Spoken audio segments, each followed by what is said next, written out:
Hello everyone, welcome back to MB Classes Level 1 HRM. Today we will start the Teaching Aptitude Unit 1 UGC NET Paper 1 Part 2. We already discussed the fundamental of teaching, basic, concept, maxima, level of teaching and objective of teaching, learner theory.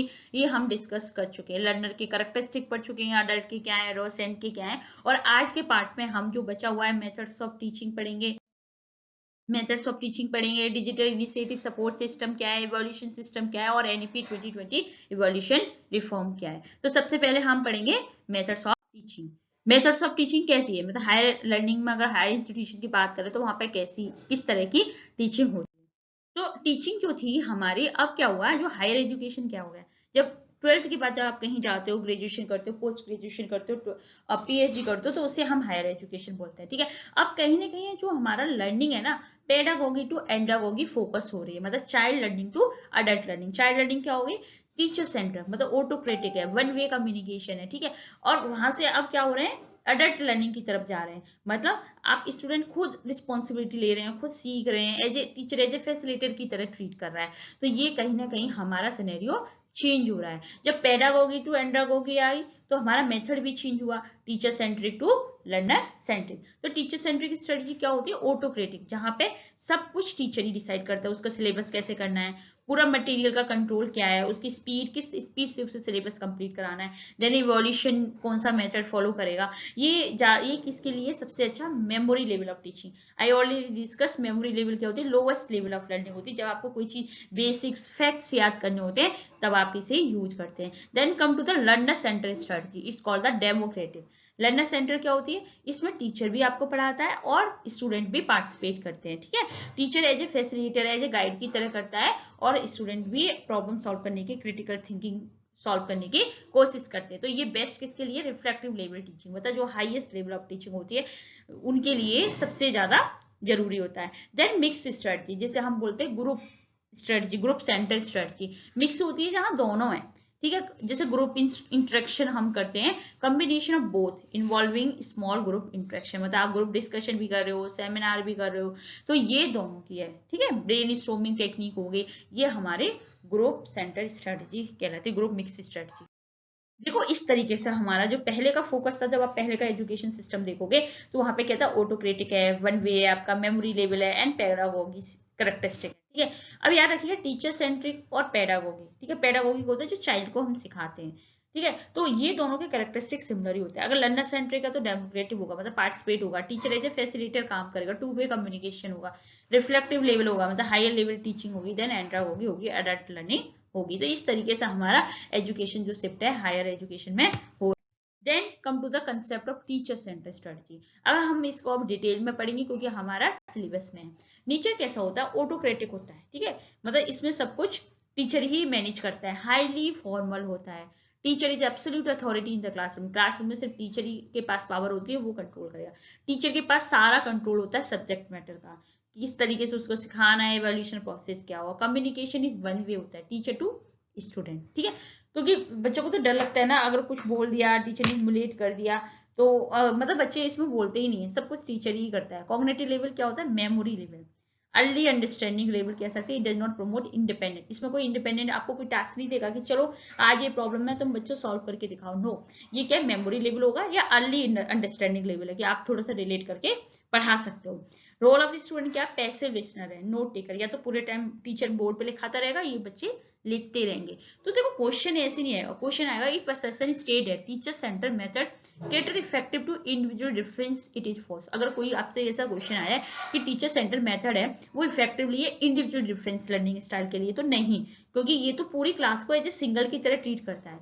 एक जैसा ही पढ़ेगा, बच्चे का learning level कैसा भी हो, लेकिन उसको तो एक जैसा पढ़ाना. तो इस तरीके से क्वेश्चन आपको ट्रैपिंग में आते हैं. तो इस तरीके से टीचर सेंट्रिंग, जैसे लेक्चर है, डेमोस्ट्रेशन है, टीम टीचिंग है. ठीक है. तीन है हमारे टीचर सेंट्रिक. लेक्चर में क्या होगा, हाईली इकोनॉमिक है, कवर मासिक, मतलब ज्यादा से ज्यादा मुझे सिलेबस कंप्लीट कराना है, बट पैसिव लर्नर है, इसमें जो स्टूडेंट होते हैं वो सिर्फ सुनते हैं. देन डेमोस्ट्रेशन में क्या होता है, ऑडियो प्लस विजुअल, आपको डेमो दे रहा है, आपको कुछ सिखा रहा है. ठीक है. करके दिखा रहा है आपको. टीचर परफॉर्म, स्टूडेंट ऑब्जर्व, इसमें स्टूडेंट ऑब्जर्व करते हैं. देन टीम टीचिंग में क्या होगा, pooling two of expertise, best of interdisciplinary subject, मतलब इसमें क्या होगा, टीम एक साथ दो मिलके काम कर रहे हैं, दो टीचर मिलके कि यस इस चीज को हम कैसे सॉल्व कर सकते हैं। तो इसमें क्या होता है, दो टीचर मिलकर जब आपको कोई करते हैं तो उसे टीम टीचिंग बोलते हैं।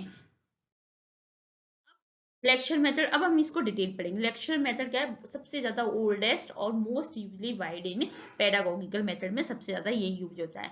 कंसेप्ट क्या है, continuous formal verbal presentation of factual information by the teacher. ये क्या होता है, कंटिन्यूअस से पढ़ाते रहते हैं, एक वर्बल प्रेजेंटेशन होती है जिसे आप देख पा रहे हो, मतलब हम जो बोल के बता रहे हैं वो एक तरह का ये हमारा लेक्चर है। एंड फैक्चुअल इन्फॉर्मेशन, जो फैक्ट है, जैसे अभी मैं आपको पढ़ा रही हूँ, ये कौन सा हो गया, ये लेक्चर हो गया।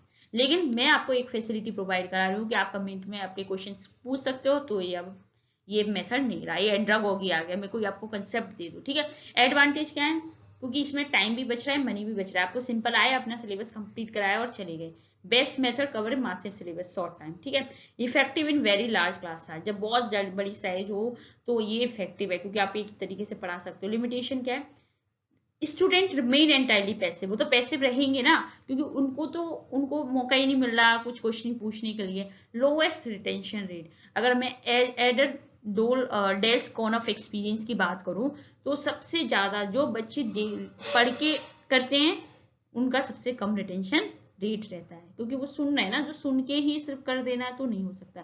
Phase two teach practical psychomotor, तो उन्हें ना तो वो उन्हें आप प्रैक्टिकल सिखा सकते हो पूरी क्लास को एक जैसा, न साइकोमोटर सिखा सकते हैं। अगर क्वेश्चन पूछे which method is most effective of delivering maximum factual information to large audience in limited time, your answer is always with the lecture method. ये जब है जब आपके पास 100 बच्चे हैं और आपको पढ़ाना है, तो your lecture method is suitable, is can the chalk and talk, मतलब सिर्फ बोर्ड से बातें करनी है, ठीक है।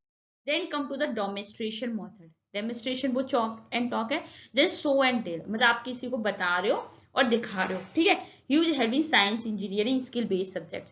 कंसेप्ट टीचर वर्बली एक्सप्लेन, कोई टीचर, इसमें क्या होता है, टीचर आपको कंसेप्ट समझाएगा, साइमल्टेनियसली कुछ एक्टिविटी एक्सपेरिमेंट करके दिखाएगा, प्रूव करेगा देखो ये चीज ऐसे होगी। तो ये हमारा डेमोन्स्ट्रेशन है, मतलब आपको किसी चीज का डेमो दे रहे हैं, ठीक है। जैसे अभी आपने देखा होगा, जब कभी आप कोचिंग जाते हो तो सबसे पहले वो कहेगा पहले आप डेमो क्लास मिलेगी, डेमो क्लास में मतलब वो आपको बताएगा कि हम कैसे कर रहे हैं, ठीक है। कॉग्निटिव फोकस कंबाइंड है, कॉग्निटिव डोमेन मतलब सुन भी रहा है, और साइकोमोटर डोमेन मतलब वॉचिंग फिजिकल मूवमेंट, मतलब सुन भी रहा है और मूवमेंट को भी देख रहा है कि कैसे हो रहा है, मतलब दो चीजें। तो हायर रिटेंशन है रेदर देन द प्योर, क्योंकि उसमें सिर्फ सुनना था, देख नहीं रहा था, ठीक है। तो उससे ज्यादा रिटेंशन तो है, क्योंकि इसमें ऑडियो भी है और विजुअल सेंसेस आपके काम कर रहे हैं।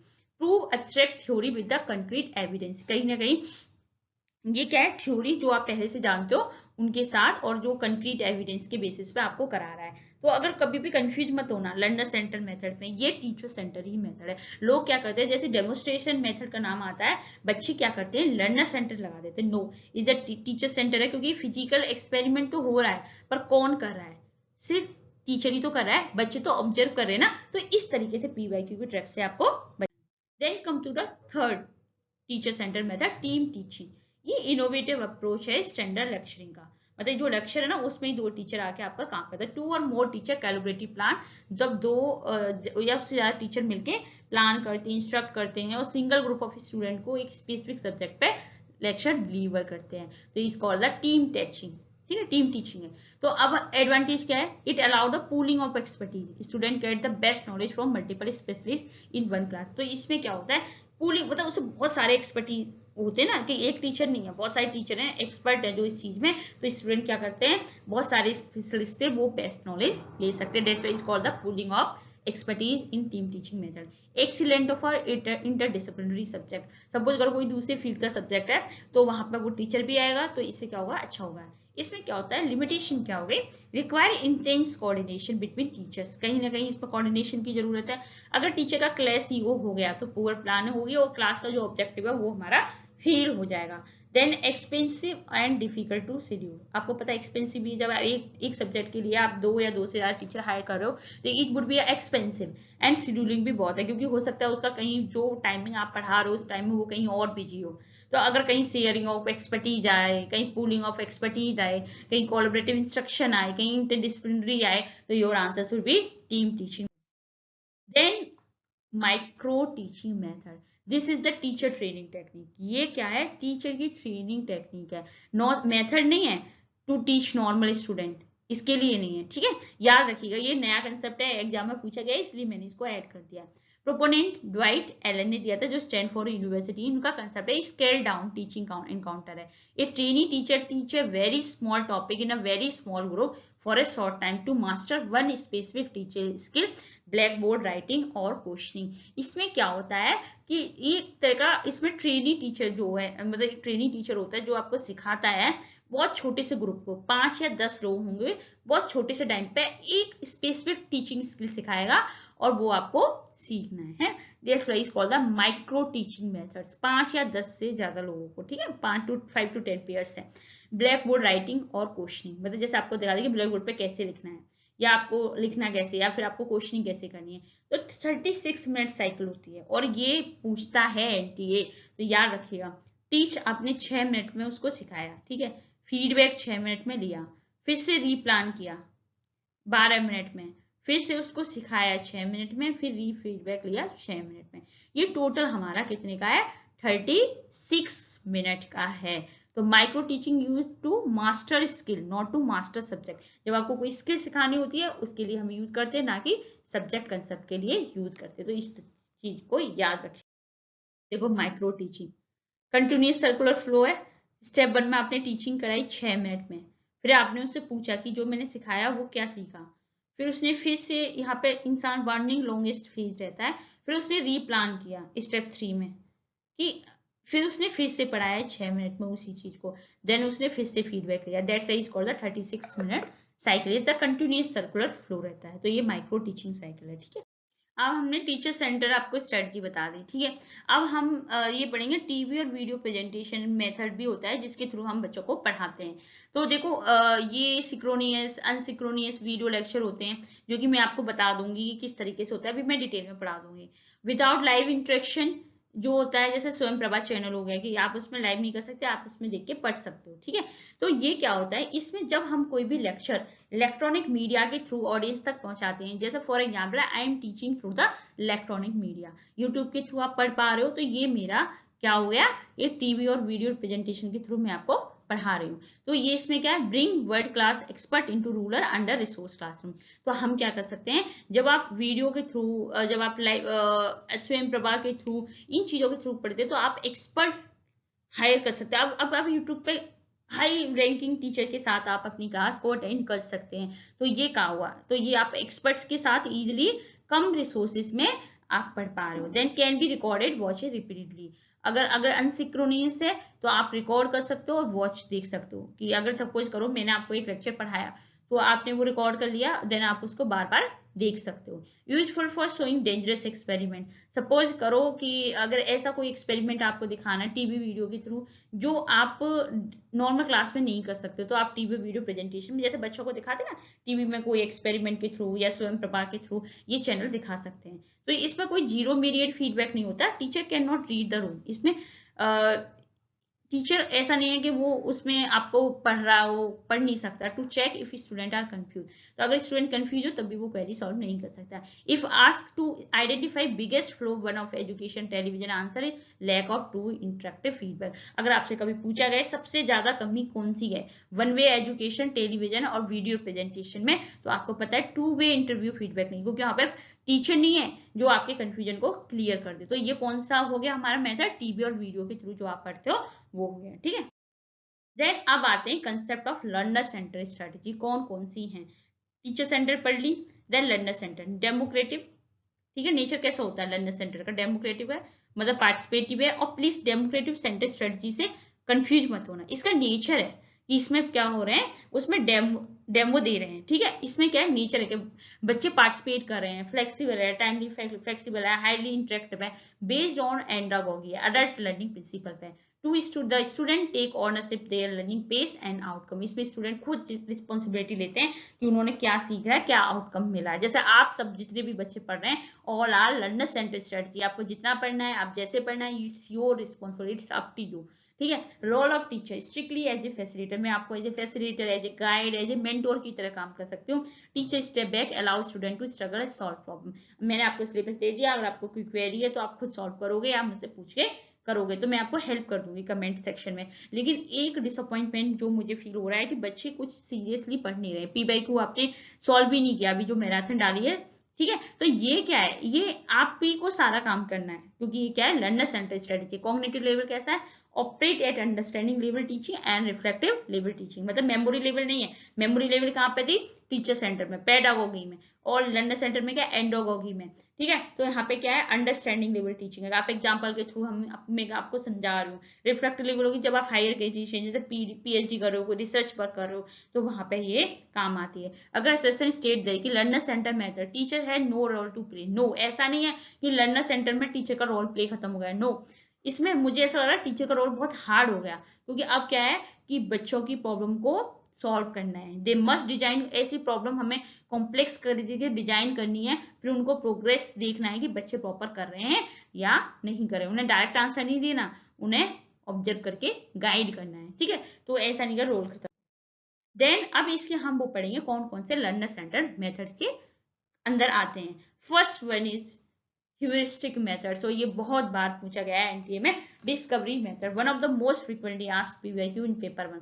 को किसने ये सबसे पहले दिया था, H.E.R. आर्मस्ट्रांग ने दिया था। The word originate from Greek word heurisko which means I find out, ठीक है।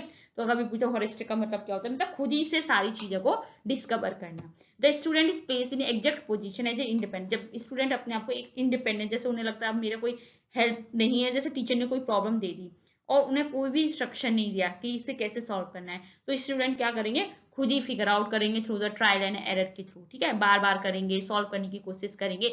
तो स्टूडेंट क्या कर रहे हैं, एज ए अपनी किस जगह पर रख रहे हैं, एज ए इंडिपेंडेंट रिसर्चर की जगह रख रहे हैं।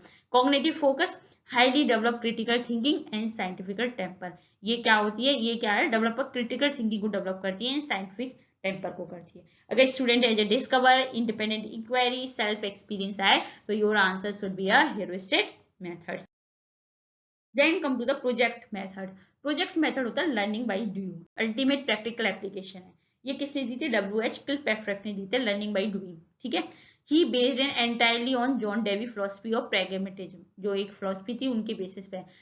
Concept whole hearted purposeful activity execute in natural social environment, student building a working solar oven together और कंडक्टिंग अ विलेज सर्वे। तो इसमें क्या होता है, बच्चे सीख के, मतलब बच्चे कर करके सीखते हैं, लर्निंग बाय डूइंग, ठीक है। तो यहाँ पे क्या कर देते हैं, हमें एक ऐसी एक्टिविटी देते हैं बच्चों को जो कंप्लीटली वो एक इन्वायरमेंट में सॉल्व करते हैं। For example, student building, suppose करो स्टूडेंट ने एक साथ मिलके सोलर ओवन टुगेदर मतलब बनाया, वर्किंग कर रहे हैं, उस पर काम कर रहे हैं, वर्किंग सोलर इवन टुगेदर। तो वो क्या करेंगे, जाएंगे विलेज का सर्वे लेंगे, फिर उनको बेसिस पे उन्हें एक्सपीरियंस मिलेगा, फिर से वो उस प्रोजेक्ट पे काम करेंगे, ठीक है। तो याद रखिएगा किसने दिया था, WH क्लिपर्ट ने। एडवांटेज क्या है, ये bridge the gap between academic theory real world, क्योंकि आपने सारा पढ़ लिया लेकिन आपको पता ही नहीं है रियलिटी कैसी है, तो आपको दिक्कत आएगी। तो ये कहीं ना कहीं टीम वर्क सोशलाइजेशन को प्रमोट करता है। तो कंफ्यूज मत हो जाइएगा, प्रोजेक्ट और स्टैटिस्टिक में स्टैटिस्टिक होता है मेंटल डिस्कवरी, इंडिपेंडेंट इंक्वायरी, लेकिन प्रोजेक्ट होता है फिजिकल क्रिएशन। आपने कोई चीज डेवलप करी, देन आपने उसको सर्वे किया, देन उसको आपको रियल वर्ल्ड में एग्जीक्यूट किया, ठीक है। तो इस तरीके से। थर्ड है हमारा प्रोग्राम इंस्ट्रक्शन, मतलब स्टेप बाय स्टेप लर्निंग, एक highly structure self study methods है। प्रोपोनेंट किसने दी, BF स्किनर ने, जो आपने पता ऑपरेट कंडीशनिंग की साइकोलॉजिस्टिक थ्योरी के बेसिस पे है। तो इन्होंने क्या किया, लर्निंग मटेरियल लॉजिकली, उन्होंने क्या किया कि एक फ्रेम उसको छोटी छोटी स्टेप में डिवाइड कर दिया। फॉर एग्जांपल, आपके पास 10 यूनिट सिलेबस है पेपर 1 के, तो आपने क्या 1 यूनिट में भी आज मुझे टीचिंग एप्टीट्यूड का फर्स्ट पार्ट पढ़ना है, 50% सिलेबस करना है, देन हमें 50% बाद में करना है। ऐसी छोटी छोटी चीजों में आपने डिवाइड कर दिया। इसे हम क्या बोलते हैं, फ्रेम, इसे बोलते हैं प्रोग्राम इंस्ट्रक्शन, मतलब स्टेप बाय स्टेप हम सीख रहे हैं, ठीक है। तो स्टूडेंट रीड अ फ्रेम, सबसे पहले वो कंसेप्ट पढ़ेंगे टीचिंग का, देन आंसर देंगे, देन इमीडिएट फीडबैक मिलेगा, फिर उसको हम करेक्ट करेंगे, देन नेक्स्ट फ्रेम में जाएंगे। जैसे टीचिंग एप्टीट्यूड आप पढ़ोगे, पहले बेसिक्स पढ़ोगे, फिर आप मैं जो आपको PYQ देती हूँ उसके आंसर दोगे, देन मैं आपको बताऊंगी कि यस आप कहाँ सही थे, देन हम नेक्स्ट टॉपिक पे चले जाएंगे। इस कॉल द प्रोग्राम इंस्ट्रक्शन। तो कहीं सेल्फ बेस्ड लर्निंग आ जाए, स्मॉल स्टेप्स आ जाए, इमीडिएट रिइंफोर्समेंट आ जाए, एक्टिव रिस्पॉन्डिंग आ जाए, your answer should be take a programme instruction.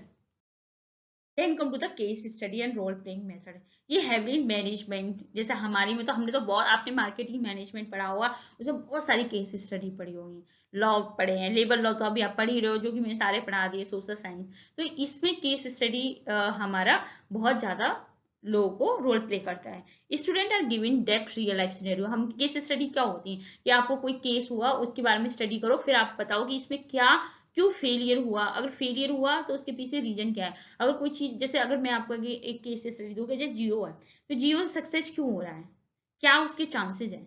जैसे मैं बोलूँ आपको BSNL है, वो क्यों उसका डाउनफॉल आया। तो इसी तरीके से हम क्या करते हैं, रियल लाइफ सिनेरियो देखते हैं, फेलिंग बिजनेस, या फिर उसको एनालिसिस करते हैं, देन आप, अगर आप होते तो उसमें क्या सजेस्ट करते। तो ये हो गया case study method. Role playing का क्या है कि मैं बच्चों को ही different character in simulated situation में लोगों से रोल प्ले करवाऊं। For example mock job interview, ठीक है, और लेबर डिस्प्यूट नेगोशिएशन। सपोज करो I am between HR class, जैसे रिक्रूटमेंट का हम सेशन करा रहे हैं, तो हमने क्या किया, बच्चों को एज ए इंटरव्यू एक इंटरव्यू को किया, तो उससे बोला कि आप उससे सवाल कीजिए। तो मतलब एक तरह का स्मॉल प्ले, ठीक है, वहां पे आप अपना पॉइंट ऑफ व्यू रख सकते हैं कि जब कभी बिजनेस में जाओ तो फिर मैं उसको करेक्ट कर दूं कि नहीं बच्चे, आपने इस जगह पे गलत करा है। देन लेबर डिस्प्यूट नेगोशिएशन, अगर कोई लेबर रिगार्डिंग, मैंने उसको एक हाइपोथेटिक सिचुएशन दे दी, देन उससे बोला कि अब इस पे आप डिस्कशन करो। तो ये क्या है, कहीं ना कहीं अफेक्टिव डोमेन क्रिएट हो रहा है, empathy, emotional intelligence, interpersonal communication, case study और रोल, क्योंकि रियल लाइफ से रिलेट हो रहा है। Then personalise system of instruction, आप इसे PSI भी बोलते हैं।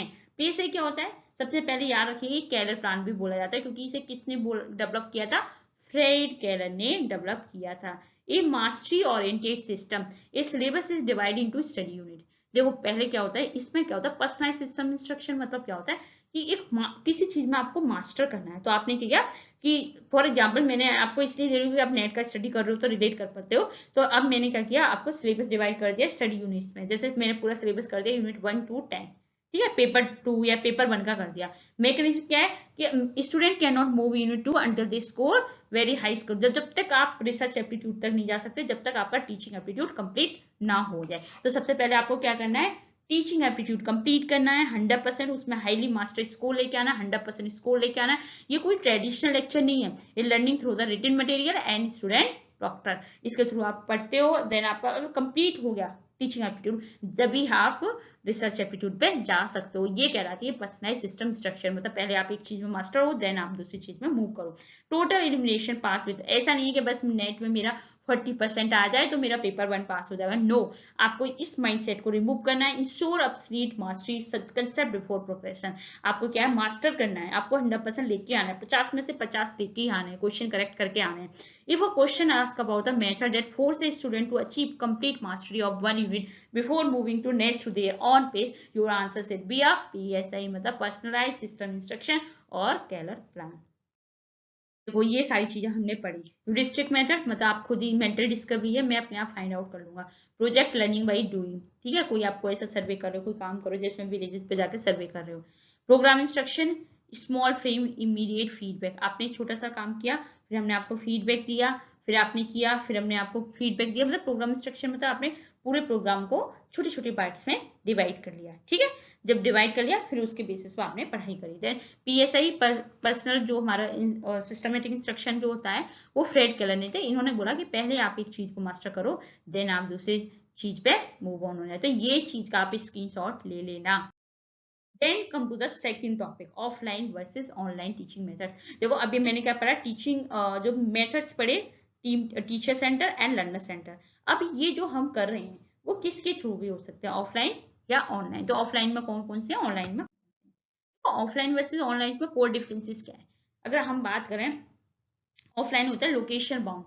ये ऑफलाइन टीचिंग होती क्या है, इसमें क्या होता है लोकेशन बाउंड होता है। जैसे एक क्लासरूम होगा, उसमें बच्चे बैठे हुए हैं और पढ़ाई कर रहे हैं, ये सिंक्रोनियस होता है, ये रियल टाइम होता है। जैसे मैं आपको अभी पढ़ा रही हूँ, मैं एक क्लासरूम में पढ़ा रही हूँ, बच्चे मेरे सामने बैठे हैं तो वो मुझसे पूछ सकते हैं, ठीक है। ये happen in the real time, synchronous कहलाता है। High personal touch with emotional connection, क्योंकि टीचर वहां पे अवेलेबल है तो आपका पर्सनल टच भी है, कनेक्ट भी कर पा रहे हो। Better for developing physical and social skill, जब आपको कोई साइकोमोटर चीजें सिखानी है, कोई आपको सोशल स्किल सिखानी है, तो उसके लिए ऑफलाइन टीचिंग इज बेटर।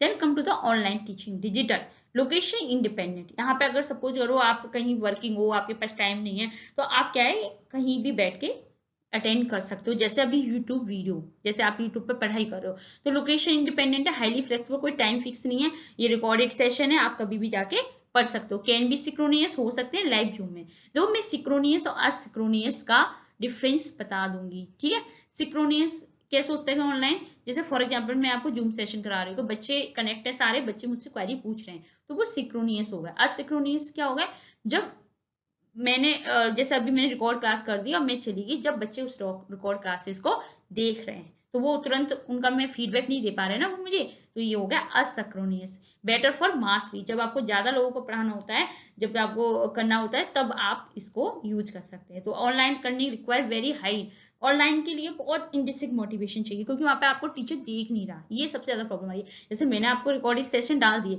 लेकिन आपके अंदर इतना मोटिवेशन नहीं है कि आप पूरा वीडियो एक साथ देख लो। आपने क्या किया, थोड़ा सा देखा, बंद करके चले गए और कमेंट कर दिया, मैडम आपने बहुत अच्छा पढ़ाया। I knew very well because I have also experience about student, ठीक है। तो आपने क्या किया, सिर्फ रियलिटी में उसको देखा नहीं, देख के मुझे, अगर मैं आपसे कोई, आपने बोला कि मैम आपने बहुत अच्छा पढ़ाया, अगर मैं आपसे कोई भी क्वेश्चन पूछ लूँ, बीच में से आप रिप्लाई नहीं कर सकते बिना गूगल सर्च करे हुए, तो इसके लिए क्या है, क्योंकि आपके अंदर इंटरेस्टिक मोटिवेशन नहीं आ रहा है। इंटरेस्टिक मोटिवेशन आएगा, हाईली मोटिवेशन, आप सेल्फ सेंटर हो कि नहीं मुझे पढ़ाई करनी है, जीआरएफ क्रैक करना है, जब भी आप कर सकते हो, ठीक है। तो discipline from the learner, learner को बहुत डिसिप्लिन होना रहेगा। लेकिन ऑफलाइन लर्निंग क्या होती है, एक्सटर्नल स्ट्रक्चर है, टीचर देख रहा है, अगर आप कुछ इधर उधर देख रहे हो तो मैं आपको टोक सकती हूँ, ठीक है, या फिर आप पढ़ नहीं रहे हो तो मैं आपको बता सकती हूँ कि आप प्लीज फोकस रहो। तो ये हमारा पीवाईक्यू ट्रिप में। देन ऑफलाइन मेथड्स कौन कौन से हैं, आपको ये तो पता चल गया ऑफलाइन कौन से, ट्रेडिशनल फेस टू फेस है। तो डिस्पाइट डिजिटल पुश, अगर डिस्पाइट डिजिटल पुश होने के बाद भी आप ऑफलाइन मेथड को रिप्लेस नहीं कर सकते, रिप्लेस नहीं कर सकते, ठीक है, इरिप्लेसेबल है। ऐसा नहीं है कि अब ऑनलाइन आ गई तो सारा ट्रेडिशन, क्योंकि आपको पता है जितना फोकस ऑफलाइन सेंटर में होता है, अगर मैं इसी जगह आप सब बच्चों को पढ़ा के या जूम पे करती तो आप बहुत फोकस होते हैं, ठीक है, मुझे समझ में आता है क्योंकि मैं बच्चों को देखा हुआ है। तो अब क्या है, कहीं ना कहीं इरिप्लेसेबल है, ऑफलाइन को आप रिप्लेस नहीं कर सकते। Both teacher and student are physically present in same physical space. जैसे मैंने आपको बता दिया ऑफलाइन क्या होता है, जब टीचर और स्टूडेंट दोनों एक ही जगह पे फिजिकल स्पेस होते हैं। जैसे मैंने आपको चॉक एंड टॉक बताया, फिजिकल लैब बताया, टीम टीचिंग मेथड्स बताया, जो सब ऑफलाइन है। इसमें क्या होता है, एडवांटेज क्या हुआ है, immediate real time feedback and doubt clearance. Teacher can read the body language, मैं आपकी बॉडी लैंग्वेज को देख के बता दूं कि आप क्या हरकत कर रहे हो, आप सिर्फ सुन रहे हो या फिर समझ भी रहे हो, ठीक है। Class to gauge understand, zero dependency on internet connectivity, high tech devices है, मतलब आपका जीरो डिपेंडेंसी होती है, तो आप फोकस रहते हो। लिमिटेशन क्या है, हाई रिजिड शेड्यूल है, लोकेशन है कि बहुत, अगर मतलब आपको एक जगह पे जाना ही पड़ेगा। Limited reach, a teacher can only teach 50 to 100 student at a time, तो ये ऑफलाइन में। देन पैराडाइम शिफ्ट हुआ, ऑफलाइन टू ऑनलाइन आया। ऑफलाइन मैंने आपको बताया focus on pedagogy, teacher led पे आ गया। जो हमारा ऑफलाइन कैसा था, पेडागोगी फोकस था, teacher act as a sage on stage, मतलब प्राइमरी सोर्स ऑफ नॉलेज ही टीचर ऐसे एक्ट करते थे। Learning restricted by physical boundary and fix schedule है, 10 to 4 इतने ही रिसोर्सेज में मैं आपको पढ़ाऊंगी, वही आप पढ़ोगे। लेकिन ऑनलाइन आया तो कहीं ना कहीं शिफ्ट हो गया, एंड्रागोगी सेल्फ डायरेक्टेड हो गया, हीरोटोगी सेल्फ डिटर्मिनेट लर्निंग हो गया, teacher act as a guide on the side facilitator, कहीं ना कहीं अब मैं एज ए फैसिलिटेटर की तरह हेल्प करती हूँ। Democrat education by removing geographical time barrier, सबको एजुकेशन मिल रही है, सब पार्टिसिपेट कर रहे हैं, क्योंकि कोई जियोग्राफिकल टाइम बैरियर्स नहीं है। तो online education does not reduce the teacher workload. अगर आप ऐसा समझ रहे हो कि ऑनलाइन एजुकेशन आ रही है जिससे टीचर का वर्कलोड कम हो गया, no, in fact it creating high quality asynchronous material and monitoring, कहीं ना कहीं ये क्या कर रही है, हाई क्वालिटी हमें और मटेरियल क्रिएट करना पड़ रहा है, मॉनिटर देखना पड़ रहा है। Learning management system analytics require preparation time and traditional lecture, और ज्यादा जरूरत है। देखो ट्रेडिशन में गई क्लास में आधा टाइम में बच्चों क्या करो, देन मैंने आपको पढ़ाया, लेकिन जब आपको भी ऑनलाइन डिजिटल प्लेटफॉर्म के, तो आपको एक स्ट्रक्चर पूरा प्रॉपर प्रोसेस ऑर्गेनाइज मटेरियल होता है, देन आप देखते भी हो, प्रिपरेशन करते हो, बहुत ज्यादा प्रिपरेशन करने में टाइम लगता है कि कोई लूप होल तो नहीं है हमारी स्टडी में, क्योंकि आपको रिकॉर्ड हो जाएगा ना परमानेंट के लिए, तो ये और ज्यादा डिफिकल्ट हो। ऑफलाइन क्या था, सिंपल पेडागोगी, जैसे मैंने आपको बताया, fix and high personal touch, guide है, एंडागोगी है, लोकेशन की कोई वो नहीं है, फ्लेक्सिबल है, कहीं से भी पढ़ सकते हो, डेमोक्रेटिव है, ठीक है। तो online teaching does not reduce, ऐसा नहीं ऑनलाइन टीचिंग ने वर्कलोड कम कर दिया, इट रिक्वायर मोर प्रिपरेशन है। अब मुझे और है, देखो इतने सारे डायग्राम, अगर मैं ऐसे पढ़ाऊंगी तो चौक चौक से आपको हेडिंग लगा के मैं आपको समझा सकती हूँ, लेकिन मुझे इंगेज करने के लिए आपको इमेजेस बनाना पड़ता है, इंगेजिंग पीपीटी बनानी पड़ती है, तो ये और ज्यादा वर्कलोड हमारा बढ़ा। Then come to the online methods, digital and ICT based. कौन कौन से ऑनलाइन है आपको पता होने चाहिए, exact tool, psychological impact, both modality. एक होता है ऑनलाइन, ऑनलाइन में भी दो है हमारे, सिक्रोनियस मतलब रियल टाइम, असिक्रोनियस मतलब टाइम डिले। सिक्रोनियस क्या होता है, सपोज मैं करो कि मैं आपका लाइव सेशन लूँ, ठीक है, यूट्यूब पे, कि उसमें आप लाइव चैट कर सकते हो, मुझसे फीडबैक दे रहे हो, मैं आपको बता रही हूँ, ये कहलाती है सिंक्रोनियस, ठीक है। जैसे जो हो गया, वेबएक्स हो गया, गूगल मीट हो गया, लाइव चैट हो गया, ऑडियो वीडियो कॉन्फ्रेंसिंग हो गया, तुरंत मतलब रिप्लाई हो रहा है, तुरंत मतलब फीडबैक हो रहा है। प्रो क्या है, इमीडिएट फीडबैक मिल रहा है, हाई सोशल प्रेजेंस है, इसमें कोई आइसोलेशन फील नहीं हो रहा। कौन क्या है, हाई बैंडविड्थ, मतलब आपको तुरंत ही उसको मतलब चाहिए, टेक्नोलॉजी कनेक्ट होनी चाहिए। देन इनफ्लेक्सिबल शेड्यूल, ऐसा नहीं आप कभी भी देखोगे। सिक्रोनियस में मतलब आपको तुरंत ही पढ़ना है, ठीक है। असिक्रोनियस होता है टाइम डिले, जैसे मैंने आपको कोई ईमेल भेजी तो आपने मुझे 2 घंटे बाद रिप्लाई किया, या डिस्कशन बोर्ड, रेडिट है, कोरा स्टाइल पे मैंने कोई क्वेश्चनिंग डाली, देन उसका आया। देन प्री रिकॉर्डेड वीडियो, जैसे मैं यहाँ पे यूट्यूब पे डाल रही हूँ, ये मेरे असिक्रोनियस है, मतलब एग्जैक्ट टाइम जब मैं पढ़ा रही हूँ उस पर मुझे रिप्लाई नहीं आ रहा है, उसके कुछ टाइम बाद आ रहे हैं। That's why is called the asynchronous, मतलब सिंक में नहीं है, तो याद रखिए सिंक में मतलब तुरंत, असिंक मतलब थोड़ी देर बाद। तो अलाउ कॉम्बिनेशन, ये क्या करती है, थोड़ा सा बच्चे पढ़ते हैं, जब उन्हें टाइम मिलता है स्टूडेंट द्वारा से सोचते हैं, देन वो रिस्पॉन्ड करते हैं, तो ये कहीं ना कहीं अच्छा है, आइडियल है कॉम्प्लेक्स प्रॉब्लम सॉल्विंग के लिए। तो अगर सेशन बोले student have time to reflect research before responding, तो ये कौन सा है, असिक्रोनियस कम्युनिकेशन है, ठीक है। देखो इस तरीके से सिक्रोनियस मैंने आपको बता दिया, आपने जूम क्लास ले रहे हैं, लाइव चैट ले रही हो, आपको मतलब तुरंत ऑनलाइन डिस्कशन हो रहा है, ठीक है। देन एडवांटेज प्रिवेंट स्टूडेंट, अब सब एक जैसा अलग अलग फील नहीं कर रहे, वो सारा ग्रुप में एक साथ पढ़ रहे हैं। इंस्टेंट कनेक्शन हो गया हमारा इससे। अब ये आपने जब आपने तुरंत देख रहे हो तो वो सिक्रोनियस हो गया, थोड़ी देर बाद देख रहे हो तो वो अनसिक्रोनियस हो गया, स्टूडेंट को टाइम मिल रहा है देन वो रिप्लाई कर रहे हैं। Then blended learning versus flip learning, अब मैंने आपको ऑफलाइन बता दी, ऑनलाइन पढ़ा दी, अब ब्लेंडेड लर्निंग क्या होती है और फ्लिप्ड क्लासरूम क्या होती है, क्योंकि इन दो टर्म को असेसिव रीजनिंग के बेसिस पे आए हुए हैं, तो इनमें कंफ्यूज मत होना। ब्लेंडेड लर्निंग क्या होती है, mixture of traditional with online, याद रखिएगा, ब्लेंड मतलब मिक्स कर देना, जो आपका ऑनलाइन है मतलब traditional face to face teaching and online digital media, both happen simultaneously, जैसे 3 day physical class, 2 day online class. तो आपने क्या किया कि आपने एक वीक का शेड्यूल बना दिया कि 3 दिन तो हम साथ में पढ़ेंगे, देन 2 दिन हम ऑनलाइन क्लास लेंगे, तो ये हो गई ब्लेंडेड, दोनों का मिक्स। फ्लिप क्लासरूम क्या होती है, इन्वर्टेड मॉडल है, इसने क्या किया, जो ट्रेडिशनल सेटअप है ना उसे रिवर्स कर दिया, इसने क्या किया, फ्लिप मतलब उल्टा हो गया। याद रखिएगा, student consume the core lecture material विया ऑनलाइन, इसमें कहते हैं स्टूडेंट क्या करते हैं, घर पे अपना ऑनलाइन वीडियो देखते हैं क्लासरूम पहुंचने से पहले, और क्लास में आके उसकी बेसिस पे एंटायरली इंस्ट्रक्शन करते हैं, डिबेट करते हैं और प्रॉब्लम सॉल्व करते हैं, मतलब उल्टा है। पहले टीचिंग क्या होती थी कि आपने टीचर ने पढ़ा, घर पे जाके उसको रिवाइज किया, यहाँ पे क्या है, पहले ही बच्चे स्कूल आने से पहले ही घर पे जाके वो वीडियो लेक्चर देख के आते हैं, देन क्लासरूम में उसके बेसिस पे इंट्रोडक्शन करते हैं, डिबेट करते हैं और उस कंसेप्ट को अप्लाई करते हैं। अब क्वेश्चन आ जाए कि student watch the lecture at home and their homework in classroom, तो ये कौन सा होगा, फ्लिप मतलब उल्टा। तो देखो ब्लेंडेड हो गई कि आपने क्या किया, ऑफलाइन भी पढ़ा रहे हो प्लस ऑनलाइन भी पढ़ा रहे हो, face to face integrate learning experience, ठीक है। फ्लिप होगी कि watching video lecture pre class, class में आने से पहले ही आप उनका लेक्चर घर बैठ के देख रहे हो, देन आप वहां पर जाके क्या कर रहे हो, कर रहे हो, मतलब जो आपने पढ़ा समझा उसे आप यहाँ पर आके डिबेट कर रहे हो, तो ये क्या है, जब वो जस्ट उल्टा है, तो याद रखिएगा। अब आते हैं डिजिटल इनिशिएटिव, जैसे हमने ये सारा पढ़ा, मूक एंड स्वेम नेशनल इनिशिएटिव, तो आपको पता होना चाहिए ऑनलाइन एजुकेशन है हमारे इंडिया में। मूक क्या है, मूक क्या होता है, मासिव ओपन ऑनलाइन कोर्स है, वेब बेस्ड प्लेटफॉर्म है, जो कि आपको फ्री या low cost course unlimited number of student globally apply कर सकते हैं, ठीक है। तो ये मूक क्या हो गया कि बहुत कम फीस पे, जिससे सर्टिफिकेशन का मात्रा या फिर आपको फ्री कोर्स प्रोवाइड कराता है, जैसे कोर्सेरा हो गया, एडेक्स हो गया, ठीक है। और स्वयं इसी का मूक प्लेटफॉर्म का इंडिया में वर्जन है, इंडिया इंडिजिनियस मतलब इंडिया में बना हुआ स्वयं है जो मूक प्लेटफॉर्म यूज करता है। तो अगर मैं इसकी बात करूं तो इसके 3 प्रिंसिपल होते हैं स्वयं के, जो कि एग्जाम में पूछे गए थे, वो जितना एग्जाम में पूछा गया उतना मैं आपको पढ़ा रही हूँ। तो क्या पूछा गया, एक्सेस, इक्विटी एंड क्वालिटी, तीन प्रिंसिपल है कि एक्सेस होना चाहिए मतलब हर जगह अवेलेबल होना चाहिए, इक्विटी मतलब इक्वल जाना चाहिए और क्वालिटी मटेरियल होना चाहिए।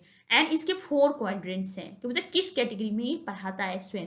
तो पहला होगा ई ट्यूटोरियल, पहले आपको पढ़ाएगा, देन ई कंटेंट आपको रीडिंग मटेरियल देगा, देन डिस्कशन फोरम है, उसके बाद self assessment through the quizzes. तो इसके 4 क्वाड्रेंट होते हैं, ठीक है, इतना आपको स्वयं में पढ़ना है। देन स्वयं प्रभा, ये 3 चीजें होती हैं, इसको मैं डिटेल में भी पढ़ाऊंगी क्योंकि इसमें से क्वेश्चंस आते हैं। तो स्वयं प्रभा क्या होती है, जिन लोगों के पास नेट कनेक्टिविटी नहीं है, ठीक है, जो आपके जिनके पास डीटी जो चैनल्स हैं जो टीवी पे आता है, एक ग्रुप ऑफ 40 डीटीएच चैनल है, broadcast education institute 24/7 using GSAT 15 satellite. मतलब अब ये क्या है, ये एजुकेशन कंटेंट क्या आ रहा है, टीवी पे आ रहा है, जिसमें 40 डीटीएच चैनल है पढ़ाने के, ठीक है, जो कि 24/7 आवर्स चलता है। तो सेम कैसा है याद रखिएगा, इंटरनेट बेस्ड है, वेब पोर्टल के थ्रू है, और सेम प्रभाव कैसा है, टेलीविजन बेस्ड पे जो टीवी पे आता है। मैं इसे मूव को थोड़ा सा और डिटेल में लेके जा रही हूँ, ये 3 कंसेप्ट को और डिटेल में पढ़ेंगे हम। देखो सबसे पहले एवरी सिंगल लेटर स्टैंड, हमें पता होना चाहिए इनकी फुल फॉर्म क्या है, पूछ लेता है। एम स्टैंड फॉर मासिव, मतलब इसकी कोई लिमिट नहीं है, एनरोलमेंट कितने भी लोग आके एक सिंगल कोर्स में अप्लाई कर सकते हैं ग्लोबली, ठीक है, that's why is called the massive. Open मतलब anywhere can join, no strict entry qualification, कोई भी क्वालिफिकेशन की कोई भी स्ट्रिक्ट लिमिट नहीं है, आप बेसिक लर्निंग मटेरियल वो फ्री है, ठीक है, ओपन है, सबके लिए ओपन है, ऑनलाइन है क्योंकि थ्रू द इंटरनेट के थ्रू आपको प्रोवाइड किया जा रहा है। Then course is highly structure with specific start date, इसमें बताते हैं कि ये वाला कोर्स इतने से डेट पे स्टार्ट हो रहा है, इतने को एंड हो रहा है, ये सिलेबस होगा, ये इवोल्यूशन सिस्टम होगा, ऐसा नहीं है not just random YouTube video, ठीक है, ये प्रॉपर ऑर्गेनाइज्ड है। तो आपको मासिव की फुल फॉर्म मतलब जो मूक की फुल फॉर्म पता होगी। देन सी मूक वर्सेस एक्स मूक क्या होता है, देखो दिस द एडवांस कंसेप्ट है जो कि स्टूडेंट को ट्रैप करने की कोशिश करता है कि स्टेटमेंट 1 दे दे, स्टेटमेंट 2 दे दे, तो आपको पता होना चाहिए एक्स मूक क्या होता है। एक्स मूक्स होता है एक्सटेंडेड मूक्स, मतलब these are traditional university course simply transform to online platform. जो हमारी बहुत पुरानी पुरानी यूनिवर्सिटी है कोर्सेज, अब उन्होंने क्या ट्रांसफर कर दिए कोर्सेज, हमारे ऑनलाइन प्लेटफॉर्म को ट्रांसफर कर दिए, ये हो गया एक्सटेंडेड मूक, ठीक है। हाईली सेंट्रलाइज है, टीचर लीडिंग है, टीचर इसमें पढ़ा रहा है, based on video lecture, reading material, automised quiz, जैसे कि एग्जांपल है कोरोसेरा एंड एडेक्स, ये क्या है एक्स मूक है, एक्सटेंडेड है। सी मूक क्या हो गया, ठीक है, फोकस किस पे रहता है इसका, नॉलेज ट्रांसमिशन, मतलब नॉलेज हमको शेयर करनी है। Then come to the C MOOC, connectivitist MOOC, nature क्या है, based on philosophy of connectivity, no strict centre, इसमें कोई सेंट्रल अथॉरिटी नहीं होती है, इस स्ट्रक्चर को होता है learner create, learner share, discuss content together across the blog, Vicky and social media, ये सी मूक हो गया। इसमें लर्नरी क्रिएट करते हैं, शेयर करते हैं, डिस्कस करते हैं एक साथ through the blogs, through the wikis, through the social media. तो यहाँ पे ये इसका फोकस किस पे रहता है, सी मूक का, कनेक्टिविज्म मूक का, नॉलेज क्रिएशन एंड नेटवर्किंग, ठीक। Then come to the global and Indian MOOC platform. अब हम बात करेंगे question often asked identify which of following not a MOOC platform. तो कभी कभी क्वेश्चन पूछ लेता है कि इनमें से कौन सा मूक प्लेटफॉर्म नहीं है। तो ग्लोबल प्लेटफॉर्म कौन से याद रखिएगा, कोर्सेरा, एडेक्स और उडासिटी, ठीक है, 3 है, तो वो पूछ लेगा इनमें से इंडिया कौन सा है, इंडियन कौन सा नहीं है, तो ये आपको पता चलिए ये ग्लोबल प्लेटफॉर्म है।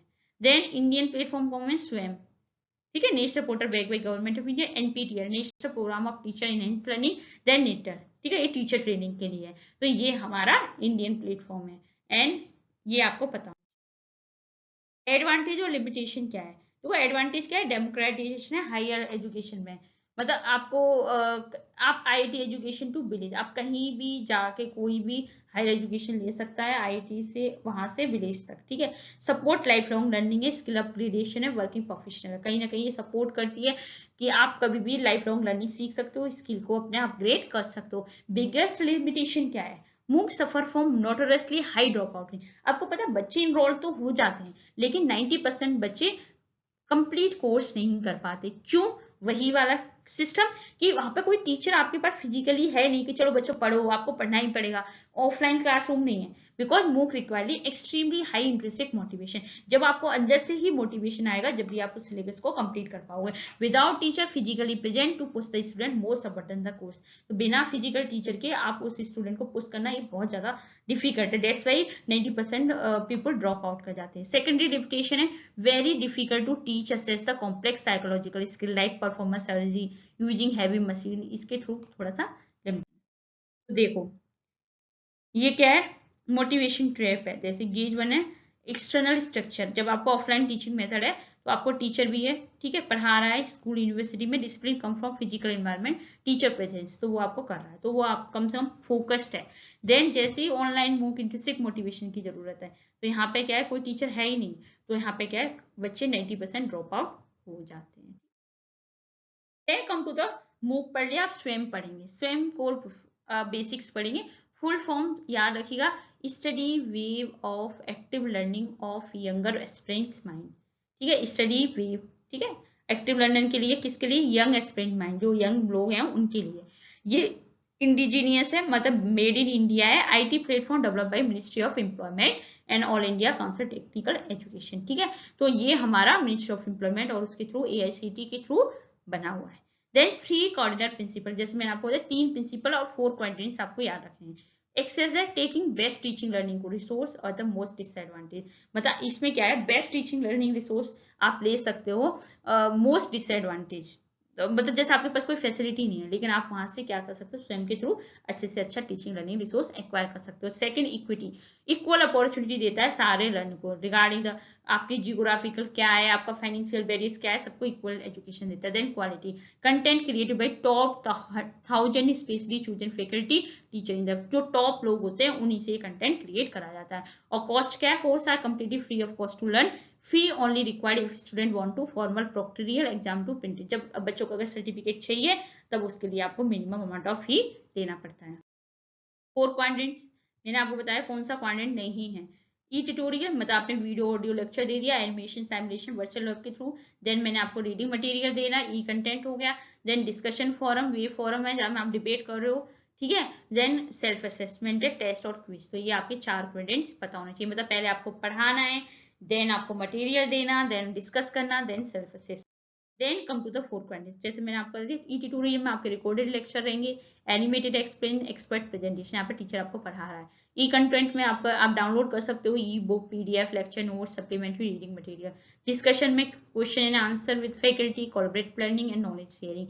सेल्फ असेसमेंट में क्विजेज है, मल्टीपल चॉइसेस क्वेश्चन है, प्रैक्टिसेस है, performance evaluation. Then come to the 9 national coordinator, higher education में कौन से हैं जो कि आपको पता होने चाहिए, 9 कौन से होते हैं। तो फर्स्ट वन इज, तो आपको इसमें से पूछ लेता है कि कौन सा है, क्या कोऑर्डिनेटर क्या हैंडल कर रहा है, तो आपको पता है यूजीसी पढ़ लेते हैं। यूजीसी क्या हैंडल करता है, for non technical post graduation education. आपको पता है हमारा यूजीसी नेट है ना, जो एनटीए नेट हैंडल करवाता है क्वेश्चनिंग, तो ये क्या है, पोस्ट ग्रेजुएशन, जैसे हमने मास्टर करी है ना उनके लिए कर रहा है ना, तो that's why is called the UGC net form, ठीक है, क्योंकि ये किसके लिए, पीजी के लिए। आई होप आप सबको अच्छे से पता होगा। सीईसी, कंजोर्डियम फॉर एजुकेशन कम्युनिकेशन, ये किसके लिए हमारा,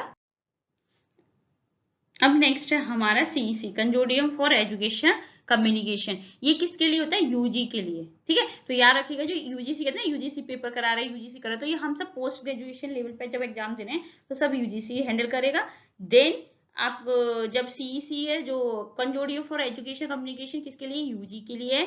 NPTEL national programme on technology enhance learning, ये किनके लिए, इंजीनियर एंड टेक्निकल कोर्सेज। देखो यहाँ पे आ रहा है ना, programme and technology enhance learning, तो सारे आईआईटी, ये जो आपकी इंजीनियरिंग हो गए, डिप्लोमा हो गए, उनके लिए ये कौन रन करता है, एनपीटीईएल, ये हमारे आईआईटी और आईएससी वाले मतलब मिलके चलाते हैं इस चीज को। Then IIMB, Indian institute of management Bangalore, ये किसके लिए, मैनेजमेंट स्टडीज के लिए, ठीक है। AICTE, all India council for technical education, ये self based and international courses के लिए। तो आप याद रखिएगा, यूजीसी सीईसी में कंफ्यूज मत होना, UGC stand for PG, then CEC stand for UG. तो ये हमारे 5 हैं। नेक्स्ट 6 कौन सा है, NCERT, NCERT national council for education research and training, ये किनके लिए, स्कूल एजुकेशन के लिए है, मतलब ये 9 to 12 तक के बच्चों के लिए है। Then NIOS, national institute of open schooling, ये हमारे स्कूल एजुकेशन के लिए है, लेकिन जो डिस्टेंस से स्कूल करें, जहां एनआईओएस आ गया ना, ओपन, ओपन मतलब जो डिस्टेंस से स्कूलिंग कर रहे हैं, ये उनके लिए। Then come to the IGNOU, Indira Gandhi national open university, ये आउट ऑफ स्कूल स्टूडेंट, जैसे कोई डिप्लोमा करना चाहता है, कोई सर्टिफिकेट ले रहा है, वो इग्नू हमारा इसके लिए। Then last one is the NITTTR, NITTTR है हमारी टीचर ट्रेनिंग के लिए होती है, national institute of teacher technical teacher training and research, ठीक है। तो अगर आपको क्वेश्चन पूछा जाए कि कोऑर्डिनेशन रिस्पॉन्सिबल है ट्रेनिंग टीचर के लिए, तो आपका आंसर होना चाहिए निटर। तो आपको ये 9 नेशनल कोऑर्डिनेशन अच्छे से पता होना चाहिए कौन क्या हैंडल कर रहा है। देन स्वयं एंड क्रेडिट ट्रांसफर इंटीग्रेशन। देखो एक रिसेंट अपडेट आया है जो कि एग्जाम में पूछा जाए, जो एनईपी जो नेशनल एजुकेशन पॉलिसी 2020 उसमें इंटीग्रेशन किया है। तो उन्होंने बोला कि एकेडमिक बैंक ऑफ क्रेडिट है, मतलब एबीसी याद रखिएगा कि ये क्या है, एबीसी में क्या होता है, क्रेडिट ट्रांसफर रूल आ गया। अगर यूजीसी गाइडलाइन के बेसिस पे यूनिवर्सिटी क्या करती है, स्टूडेंट को अलाउ करती है कि 40% of their total course credit विया ऑनलाइन स्वयं कोर्सेज। मतलब सपोज करो आप यूनिवर्सिटी में पढ़ रहे हो, ठीक है, तो अगर आपने 40% जैसे क्रेडिट होते हैं, जैसे आपने पढ़ा होगा, अगर आपने सेमेस्टर किया होगा तो 20 क्रेडिट 40 क्रेडिट ऐसे क्रेडिट्स होते हैं। तो उसमें से अगर टोटल कोर्स के आपके जो क्रेडिट है, ठीक है, वो 40% टोटल क्रेडिट आप स्वयं के थ्रू भी कंप्लीट कर सकते हैं। मतलब आप स्वयं कोर्सेज के थ्रू वो कोर्सेज कर लो और वो आपका क्रेडिट आपकी यूनिवर्सिटी में ट्रांसफर हो जाएगा। इससे क्या होगा, this means the student enrol a physical university can take a online course from IIT via Swayam. तो मतलब आप भले किसी फिजिकल यूनिवर्सिटी पढ़ रहे हो, लेकिन आप ऑनलाइन कोर्सेज ले सकते हो आईआईटी से या स्वयं के थ्रू, ठीक है। Then those mark will be officially count toward the final physical degree. तो जब जो स्वयं के हो जाए, जो आप कोर्सेज कर रहे हो स्वयं कोर्स के थ्रू, वो आपकी यूनिवर्सिटी में जो डिग्री बनेगी वहां पे ये आपके मार्क्स ट्रांसफर होंगे। ये कहलाती है क्रेडिट ट्रांसफर, जो एकेडमिक बैंक ऑफ क्रेडिट है, ठीक है, ये इस सिस्टम के थ्रू हो जाती है। तो याद रखिएगा ये नया सिस्टम है कि आप क्रेडिट ट्रांसफर हो जाते हैं। मोबिलिटी ऑफ लर्नर है, क्रेडिट ट्रांसफर है, 40% मैक्सिमम लिमिट है, उससे ज्यादा नहीं कर सकते। तो देन स्वयं प्रभा। अब हम स्वयं प्रभा की बात करें तो कोर टेक्निकल फैक्ट्स की बात करें तो ये क्या प्योर मेमोरी बेस्ड एरिया है। इसमें सिर्फ आपको याद करनी है, ज्यादा चीजें पढ़नी है। सबसे पहले 40 डीटीएच। डीटीएच क्या होता है, डायरेक्ट टू होम चैनल, जो हमारे टीवी जो हम देखते हैं ना, जिस पर जो चैनल आते हैं वो कहलाते हैं हाई क्वालिटी एजुकेशन प्रोग्राम 24/7। ठीक है, ओल्डर बुक माइट से पहले ये 32 34 है, बट करंटली ऑफिशियल मेंबर इसके 40 है। तो अगर अब क्वेश्चन आए तो आपको 40 लिखना है, पहले कम थे। सैटेलाइट कौन सी यूज होती है, देखो ये आपको याद करना, 40 डीटीएच चैनल। सैटेलाइट कौन सी यूज होती है, GSAT for 15। Uplink station, the channel are uplink from बाइसेक एंड। तो ये कौन किस चीज से ये हमारा लिंक है, तो किसे, बाइसेक एंड मतलब Bhaskaracharya national institute for space application and Jio informatics, जो कि गांधीनगर गुजरात में है। तो ये जो है यहाँ का जो पूरा जो कंट्रोल है वो कौन देख रहा है, बाइसेक देख रहा है। वेब पोर्टल मैनेजर, अगर web portal is maintain by information library network, ठीक है, ये सेंटर जो वेब पोर्टल होते हैं वो किसके थ्रू हमारे मैनेज करता है, information and library network centre, ये भी गांधीनगर में। तो अगर अब बाईजैक जो होता है वो हैंडल करता है सैटेलाइट टीवी ट्रांसफॉर्मेशन। तो दोनों को कंफ्यूज मत होइएगा, जो हमारा स्वयं प्रभा है वो कौन देख रहा है, बाईजैक है। इन्फ्लुएंट जैसे स्वयं हो गया, ये सारी चीजें वो मैनेज।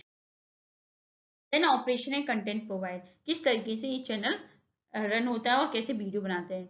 डेली हर दिन में न्यू कंटेंट एटलीस्ट 4 घंटे के लिए आता है और 5 बार रिपीट होता है। देखो इसमें याद ही करना है कि आपको एक दिन में 4 घंटे का नया कंटेंट होगा, उसे भी हम 5 बार रिपीट करके दिखाएंगे, जिससे कि स्टूडेंट जो होता है अपने कन्वीनियंस के बेसिस पे उसे देख सकते हैं। मेजर कंटेंट प्रोवाइडर कौन है, NPTEL, IIT, UGC, CEC, IGNOU, NCERT, NIST, जो अभी मैंने नेशनल कोऑर्डिनेटर पढ़ाए थे, ये इन्हें कंटेंट प्रोवाइड कराते हैं। टारगेट कैटेगरी क्या है, हायर एजुकेशन, जैसे कि post graduation, under graduation level के, school education 9 to 12, competitive exam in 11 and 12 student जो इंजीनियर या नीट की तैयारी कर रहे हैं, लाइफ लॉन्ग लर्निंग जो हमारे course for citizen in India and abroad के लिए। तो ये हमारी कैटेगरी है कि आप कौन सी पे, आप यूजी हो, पीजी हो, 9 to 12 हो, 11 12 हो, या लाइफ लॉन्ग लर्निंग के लिए सीख रहे हैं। देन स्वयं वर्सेस स्वयं प्रभा, इस तरह के एसेसर रीडिंग ट्रैप करना। देखो स्वयं जो है वो इंटरनेट बेस्ड मूव प्लेटफॉर्म है, मतलब बिना नेट कनेक्टिविटी के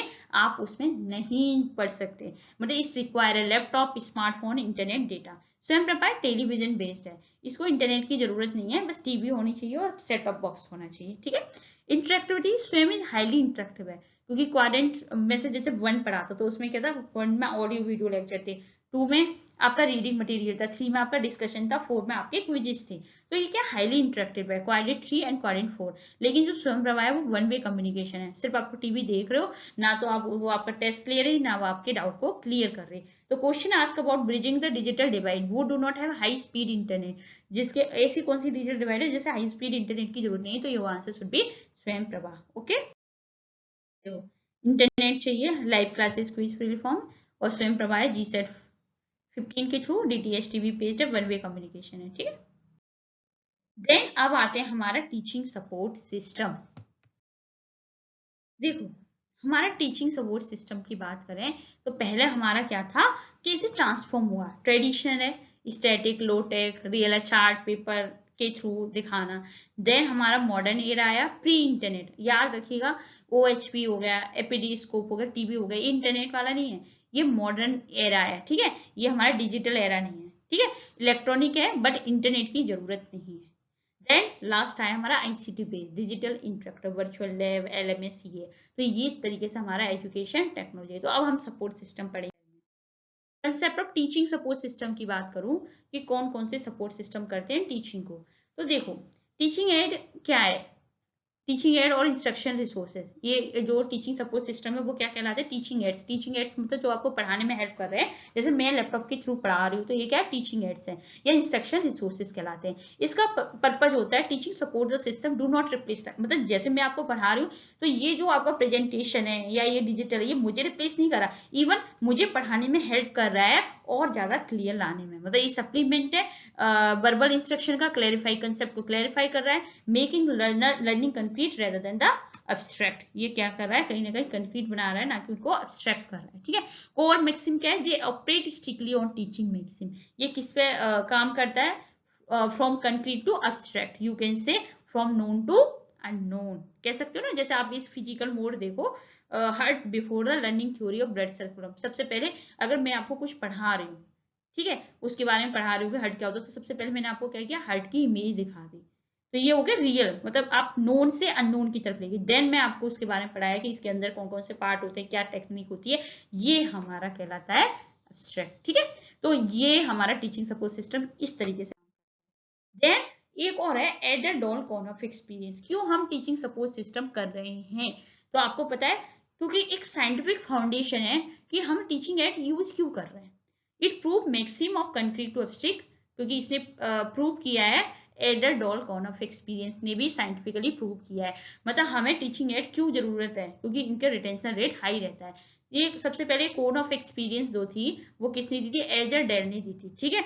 इनका प्रिंसिपल था लर्निंग रिटेंशन ड्रास्टिकली इंक्रीज। अगर हम बच्चे का जो रिटेंशन है, मतलब बहुत टाइम तक माइंड में कब रुकता है? जब student from passive to abstract method, reading listening to active concrete method तक जाते हैं। मतलब एक हो गया हमारा, सिर्फ सुनने हो तो आपको समझ में नहीं आएगा, लेकिन आप क्या करो? सिर्फ सुनने हो, देखने से नहीं, लेकिन आप उसमें एक्टिवली पार्टिसिपेट कर रहे हो, आप सीख रहे हो, तब ज्यादा आपका रिटेंशन रेट होगा। That's why we need a teaching aid experience, मतलब टीचिंग सपोर्ट सिस्टम के लिए भी हमें जरूरत है। तो हायरार्की, अगर हम बात करें high retention to lowest retention, तो डायरेक्ट पर्पसफुल एक्सपीरियंस, मतलब लर्निंग बाई डूइंग कर रहे हो तो सबसे ज्यादा रिटेंशन होता है 90%। मतलब आप कोई चीज देख रहे हो, फिर उस चीज को कर रहे हो, देन आपका क्या होगा? आपके माइंड में बहुत टाइम तक रहेगा। जैसे आप केमिस्ट्री लैब एक्सपेरिमेंट कर रहे हो, या फिर मैं आपको एक एग्जांपल देती हूँ कि जैसे आप वीडियो देख रहे हो, सुन रहे हो, फिर अपने नोट्स बना रहे हो, तो आपको ज्यादा टाइम तक चीजें याद रहेगी। देन सेकेंड स्टेट आती है contrived experience, working with physical model and simultaneous. जैसे जैसे आपने क्या किया?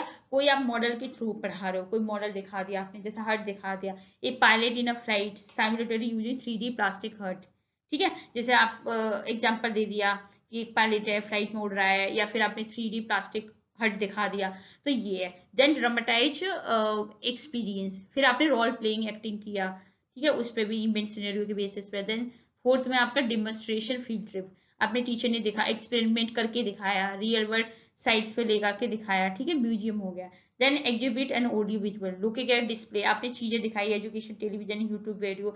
एंड लास्ट है verbal visual symbol. Lowest retention rate रहती है सिर्फ 10 टू, अगर मैं आपको 100% पढ़ा रही हूँ तो आप सिर्फ देख के सुन रहे हो ना, तो आपको सिर्फ 10 टू 20% ही याद रहेगा, और इससे ज्यादा आप याद नहीं कर सकते, ठीक है। तो ये हमारा ऑलरेडी साइंटिफिक प्रूफ है, that's why we need a teaching aids, teaching support.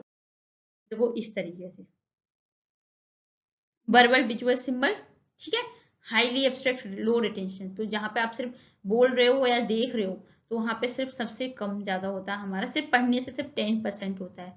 Then आपने ऑडियो विजुअल एग्जिबिट किया, देन आपने डेमो किया, धीरे धीरे बढ़ता है। देन आपने रोल प्ले किया, देन कंट्रीब्यूट किया, देन आपने एक्सपीरियंस किया, हाईली डायरेक्ट पर्पसफुल एक्सपीरियंस मतलब लर्निंग बाय डूइंग किया तो सबसे ज्यादा रिटेंशन रेट हमारी होती है कंक्रीट में, मतलब एब्स्ट्रैक्ट टू कंक्रीट। ठीक है, यार लर्निंग इफेक्टिवनेस क्या है, फ्रॉम पैसिव वॉचिव लिसनिंग टू आ गया आपका how does shift happen to active, यहाँ पे एक्टिव रहेंगे, यहाँ पे हमारे पैसिव रहेंगे। ठीक है, तो ये हमारा एडेड डॉल ऑफ कॉन एक्सपीरियंस। तो जो रेड रिप्रेजेंट कर रहा है low retention rate thought loss learning, green represent कर रहा है high retention rate active learning.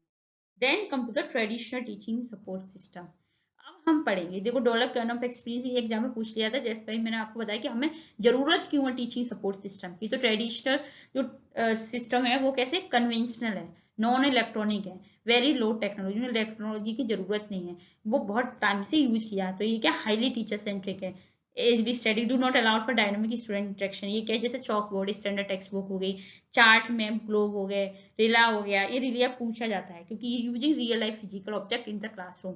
जैसे आपने क्या किया, रिला होता है कि एक रियल चीज आपने दिखा के क्लास में समझा रहे हो, जैसे कोई लीफ ले आए है ना, बॉटनी का सब्जेक्ट अगर आप पढ़ा रहे हो। देन डायरोम्स फ्लैश कार्ड दिखा दिया। एडवांटेज क्या है, बहुत लो कॉस्ट पे होते हैं और हाईली रिलायबल होते हैं, नो पावर फेलियर इशू। ठीक है, and easy to use. Limitation क्या है, very poor for teaching complex, क्योंकि ये टीचिंग को पढ़ाना बहुत लो कैटेगरी के मानती हूँ। पहले को होता था लेकिन अब लाइफ इतनी ज्यादा आगे हो रही है, एआई हो रहा है, रोबोटिक सिस्टम आ रहा है, तो आपको भी टीचिंग सपोर्ट सिस्टम अपडेट करने की जरूरत है। Then come to the modern support system, pre-internet. Please don't confuse with ICT and modern support system. क्योंकि modern with ICT in UGC net terminology, modern refers to the electrical or early technological tooling predate modern internet era. ठीक है, याद रखिएगा, pre internet era है जो हम they utilize electricity early machine to improve visual audio. इसमें internet की जरूरत नहीं है, पर यस इलेक्ट्रिसिटी की जरूरत है, प्री इंटरनेट जिसे बोलते हैं। तो इसका नेचर कैसा होता है, जैसे OHP ओवरहेड प्रोजेक्टर, जैसे प्रोजेक्टर लगाते हैं, मैं आपको प्रोजेक्टर के थ्रू पढ़ा रही हूँ, या स्लाइड प्रोजेक्टर है, एबिडियोस्कोप है, educational radio, audio audio education television है, VCR है, DVD प्लेयर है, इलेक्ट्रॉनिक विद जिसे हम इलेक्ट्रॉनिक की हेल्प से पढ़ा रहे हैं, वो हमारे मॉडर्न सपोर्ट सिस्टम है। अगर आपसे पूछा जाए question ask for modern but non ICT, तो आपका आंसर होगा नॉन ICT विजुअल एड्स। तो आपका आंसर होना चाहिए ओवरहेड प्रोजेक्टर, मतलब मॉडर्न तो है लेकिन आपको ICT नहीं है। ठीक है, तो वो ओवरहेड प्रोजेक्टर। देन अब आते हैं ICT। देखो हमने ट्रेडिशनल पढ़ा, मॉडर्न पढ़ा, pre internet and ICT। ICT stand for the information and communication technology. ये होता है हमारा डिजिटल एंड इंटरनेट बेस्ड। ठीक है, highly enable, highly interactive, highly learner centric है, डायनामिक है, capable of bridging massive geographical distance. इसमें एग्जांपल हम क्या क्या यूज करते हैं, स्मार्ट बोर्ड, ठीक है, projector board, smart board, interactive white board, allow teacher to pull up 3D module, internet pages, जैसे आपने आज तक देखा होगा जो वीडियो लेक्चर ले रहे हैं लाइव क्लासेस, वो सब स्मार्ट बोर्ड है। Learning management system, Moodle, Canvas, Blackboard, virtual lab है, allow science engineer student to conduct dangerous experiment in digital simulation, जैसे IIT बॉम्बे वर्चुअल लैब है। And audio and visual augmented and virtual reality, ठीक है, 360 degree immerse experience करा रहा है, podcast हो गई, वेबकास्ट हो गए। अगर वर्चुअल लैब आ जाए तो ICT बेस्ड सपोर्ट सिस्टम होगा, ना कि मॉडर्न होगा। तो वो इस तरीके से अब हम सेंसेस के थ्रू देखेंगे, ऑडियो विजुअल है ना, उसके audio visual, strictly audio, strictly visual, इनका भी एक सपोर्ट सिस्टम का क्लासिफिकेशन है। तो देखो ऑडियो हो गया हमारा रेडियो के थ्रू, पॉडकास्ट के थ्रू, ग्रामोफोन के थ्रू, ठीक है। देन विजुअल हो गया चार्ट्स के थ्रू, OHP ओवरहेड प्रोजेक्टर के थ्रू, साइलेंट मूवी के थ्रू, चॉकबोर्ड के थ्रू। ऑडियो विजुअल हो गया आपका यूट्यूब हो गया, TV हो गई, ठीक है। हाईएस्ट रिटेंशन हमारा ऑडियो विजुअल में रहता है। तो अगर आपको ऑडियो विजुअल पूछा जाए स्ट्रिक्टली, तो देखो ऑडियो स्ट्रिक्टली विजुअल एड में क्या आ गया, चॉकबोर्ड, मैप, चार्ट, मतलब सिर्फ आप देख रहे हो, overhead projector, silent motion picture, if it make no sound it's strictly visual, सिर्फ उसमें कोई साउंड नहीं है, सिर्फ देख रहे हो। स्टिक ऑडियो हो गए, रेडियो, टेप रिकॉर्डर, सिर्फ आप सुन रहे हो, देख नहीं पा रहे हो। ऑडियो विजुअल दोनों का मिक्स है, टेलीविजन हो गया, यूट्यूब वीडियो हो गए, स्मार्ट वॉब हो गए। एडुसेट ट्रैप GSET 13 is India first dedicated education satellite, it's support audio visual ICT based education. तो आपको पता है एडुसेट जो है इंडिया का, वो फर्स्ट एजुकेशन सैटेलाइट है जो कि audio visual ICT based education है। Then come to the last concept, evaluation system. Evaluation system, सबसे पहले इवैल्यूएशन ऐसा नहीं कि आपने सिर्फ एग्जाम लिया और कंटिन्यूस उसको जज कर दिया। ये क्या है, इवैल्यूएशन क्या होता है, ये कंटिन्यूस वैल्यू जजमेंट प्रोसेस है। एग्जाम लेना नहीं होता है इवैल्यूएशन। मेजरमेंट कैसे, ये only gives quantitative data.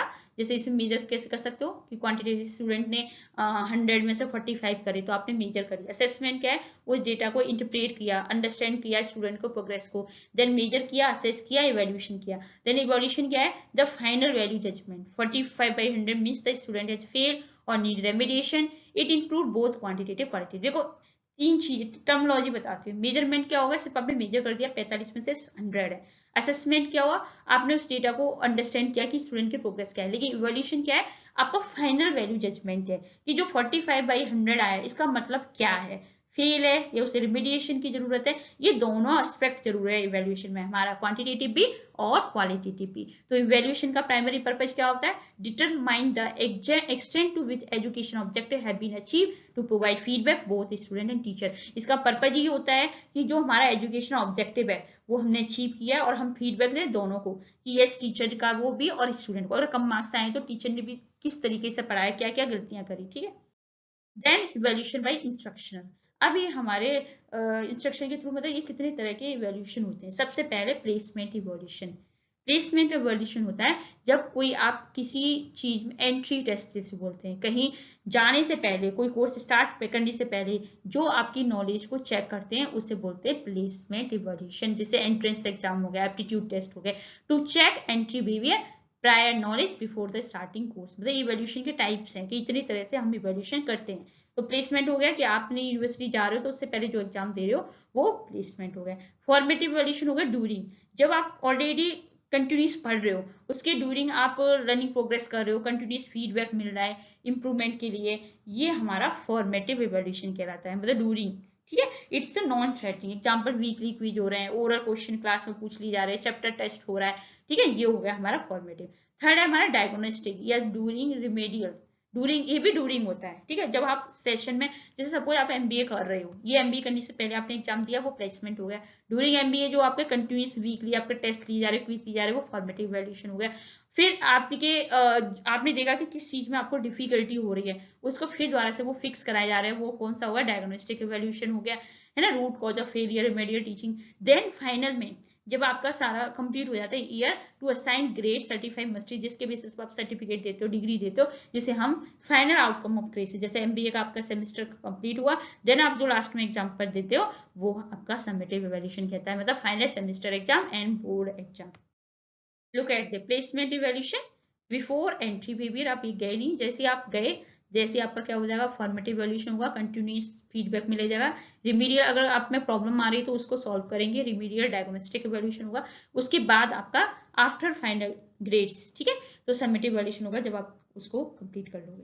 Last में, ईयर के लास्ट में आपका जो एग्जाम होता है, बोर्ड एग्जाम हो गया, सेमेस्टर एग्जाम हो गया, वो समेटिव इवैल्यूएशन कहलाता है। तो इस तरीके से हमारे इवैल्यूएशन के देन ये बहुत बार एग्जाम में पूछा जाता है एनआरटी वर्सेस सीआरटी। देखो NDA will give you scenario, अब वो एक सा सिनेरियो दे देगा, आपसे पूछेगा ये कौन सा नॉर्म डिफरेंस टेस्टिंग है या क्राइटेरियन डिफरेंस टेस्टिंग है। तो सबसे इजी बताऊं ना, जो हमारा यूजीसी नेट का एग्जाम होता है वो नॉर्म रेफरेंस टेस्टिंग के लिए होता है। जैसे फॉर एग्जांपल आपने 5000 बच्चों ने फॉर्म भरा, तो वो ये नहीं देखेगा कि जितने 90% से जितने ऊपर स्कोर किया सबका सिलेक्शन हो जाएगा, नो, वो सिर्फ टॉप 6% लेगा, ठीक है। टॉप 6% लेगा, मतलब परसेंटाइल के बेसिस पे होगा कि भले ही आपका 95% हो जाए, अगर 95% से ऊपर अगर 6% लोग हो गए तो वो सिर्फ 6% से लेगा, मतलब वो कंपेयर करेगा एक स्टूडेंट को दूसरे स्टूडेंट को, रैंकिंग करेगा, उसके बेसिस पे रिजल्ट अनाउंस करेगा। ये कहलाती है नॉर्म डिफरेंस टेस्टिंग, मतलब compare student performance against the performance of other student. जैसे आप एनटीए का फॉर्म भर रहे हो, इसमें कोई रैंकिंग नहीं है, अगर आप भले ही आप कितना भी अच्छा स्कोर ले आए, लेकिन आपसे ऊपर भी अगर कुछ बच्चे ले आए तो वो उनका सिलेक्शन होगा। तो ये क्या है, कंपटीशन एंड रैंकिंग पे फोकस करते हैं। परसेंटाइल रैंक होती है, student stood first in class, ठीक है। ये है कि स्टूडेंट ये फर्स्ट आया क्लास में, अब ये नहीं है कितना परसेंट, अब सेकंड का हो सकता है 99.5 है, लेकिन जो फर्स्ट आया उसी को परसेंटाइल के बेसिस पे, जैसे हमारा यूजीसी नेट का कट ऑफ है कि टॉप 6% उठाने हैं, भले ही आपके टॉप 6% आपके 96% पे ही कंप्लीट हो जाए। ये होता है नॉर्म डिफरेंस, मतलब किसी दूसरे के कंपेरिजन में दूसरे को रैंक देना। क्राइटेरिया रेफरेंस टेस्टिंग क्या होती है, compare student performance against a pre defined standard and absolute criteria, other student score not matter. इसमें ऐसा नहीं होता कि दूसरे बच्चे के कितने आए, अगर आपका स्टूडेंट परफॉर्मेंस उसके बेसिस पे, स्टैंडर्ड के बेसिस पे अगर उसका जो स्कोर आया उसको ही हम मानते हैं। Mastery of specific skill, percentage, जैसे आपका 90% आया और दूसरे का भले आपका 95 है, उससे मैटर नहीं करता। आपका ये क्राइटेरिया, यस आपके 90, ये होता है क्राइटेरिया बेस्ड, ठीक है। तो इसमें परसेंटेज होते हैं, जैसे आपने देखा होगा आपके 8th क्लास में कितना आया, 40% आया, या फिर आपका 90% आया, तो ये नहीं दूसरे बच्चे का 95 आया, आपका 90% आया, तो उसके बेसिस पे आपका टेस्टिंग जो होते हैं उसे बोलते हैं, ठीक है। टाइपिंग स्पीड 40 वर्ड्स पर मिनट, अब दूसरे बच्चे का कितना भी आ जाए, ठीक है, लेकिन आप 40 वर्ड्स पर मिनट ही काउंट करा जाएगा। Okay, look at norm reference, मतलब कंपटीशन है, ठीक है। देखो इसका रैंक फर्स्ट है, इसका सेकंड है, इसका थर्ड है, मतलब इसके कंपैरिजन के बेसिस पे करते हैं।